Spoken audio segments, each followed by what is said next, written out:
দেখা উদাহরণ 1 আমাক কইছে কি প্রথম পদ আর সাধারণ অন্তর বাইর করব লাগে না প্রথম পদ কি করে বুঝা কসুন এ করে বুঝা হয় কি আছে 3/2 ডির মান টু কেনে কি বাইর করব কসুন দ্বিতীয় টু মাইনাস প্রথম টু তৃতীয় টু কি আছে 1/2 মাইনাস প্রথম টু কি আছে 3/2 এতিয়া দেখা তলত এতে আছে না নাই তে দেখা 1 মাইনাস কি লিখিবা কসুন 3 ইতে কি করিবা 3 এর পড়া একবার দিলে 2 তলত কি আছে 2 ডাঙর আগত কি আছে মাইনাস তে 2 টুকু একজন মানুষ ভাগ করে দিলে 1 টাকা আগত কি আছে মাইনাস বুঝি পাইছা এইখানে উদাহরণ 2 চারটা অঙ্ক আছে ন আমাক কি কইছে সমান্তর প্রগতি আছে না নাই চেক করিব কইছে আৰু পৰৱৰ্তী কেইটা পদ বাইর কৰিছে কচোন দুটা পদ বাইর করিব কইছে তো উদাহরণ 2 এর 1 নম্বরটো দেখা আমি এটু লিখিলু লিখার পিছত ইয়াত a1 = 4 এনেকে লিখিম মনোযোগ দিবা a2 = 10 a3 = 16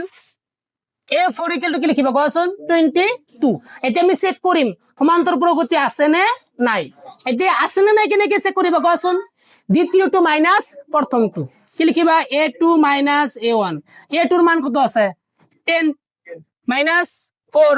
10 এর পৰা 4 বাদ দিলে 6 a3 - a2 মানে তৃতীয় টু মাইনাস দ্বিতীয় টু a3 এর মান কত আছে 16 আর a2 এর মান কত আছে 10 16 এর পৰা 10 বাদ দিলে 6 a4 - a3 a4 এর মান কত আছে 22 মাইনাস a3 এর মান কত আছে 16 এটা 22 এর পৰা 16 বাদ দিলে কত থাকে 6 তিনটা কি আছে নাই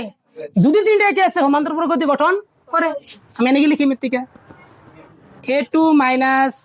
a1 = a3 - a2 =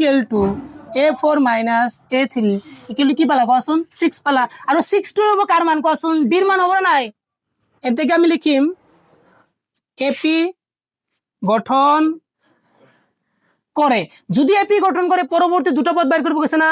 এই যে a4 লৈকে আছিল আমি কি লিখিম এতে কোৱাচোন a5 তোমালোকে হেদিনা পড়িছিলা a+ কি লিখিম কোৱাচোন